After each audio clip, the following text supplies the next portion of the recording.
വേറെ പരിപാടി മഹർ. എത്രയാ മഹർ? മഹർ 10 പവൻ. അവപ്പെട്ട പൂജിട്ട് കിട്ടുമെന്നാണ് ആ വിചാരം.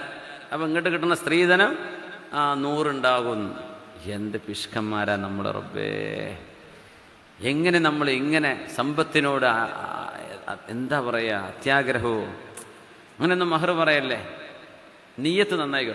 കല്യാണം കഴിച്ചിട്ട് പൈസ ഉണ്ടാക്കണമെന്ന് വിചാരിച്ച ഒരു കല്യാണം കഴിച്ചാൽ തൊലഞ്ഞിട്ടുണ്ടാവും. നിങ്ങൾ ശരിക്കും ആലോചിച്ച് നോക്കൂ. പൈസ ഉണ്ടാക്കാൻ വേണ്ടിയാണ് ഞാൻ കല്യാണം കഴിക്കുന്നത് എന്ന നീയത്തിൽ വിവാഹം ചെയ്തവൻ അമ്മോഷം കൊടുത്ത ഒരൊറ്റ കാശ് കൊണ്ടൊന്നും ഉപകാരപ്പെടൂല. അവളുടെ ആഭരണമോ കാര്യങ്ങളോ എന്തുകൊണ്ടും അത് കിട്ടിയിട്ട് വേണമെന്ന് ആദ്യമേ കണ്ണുവെച്ചവനാണ്. ലാ യസീദുഹുല്ലാഹു ഇല്ലാ ഫഖറാ.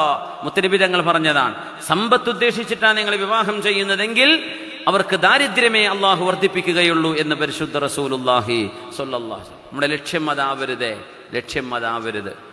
ലക്ഷ്യം വ്യഭിചാരത്തിലേക്ക് പോകാതെ എൻ്റെ കണ്ണ് സൂക്ഷിക്കുവാൻ, എനിക്ക് നല്ലൊരു തലമുറ ഉണ്ടാവാൻ, എനിക്കും എൻ്റെ ഭാര്യയ്ക്കും ദുആ ചെയ്യുന്ന മക്കളുണ്ടാവാൻ, നല്ലൊരു കുടുംബമായി ജീവിക്കാൻ, അതിനല്ലാഹുവെ ഞാൻ വിവാഹം ചെയ്യുന്നു എന്ന് നിയ്യത്ത് ചെയ്താൽ സൗന്ദര്യവും സമ്പത്തും അഭിമാനവും എല്ലാം അതിൻ്റെ കൂടെ അള്ളാഹു നമുക്ക് തരും. അള്ളാഹു തന്നെ അനുഗ്രഹിക്കട്ടെ.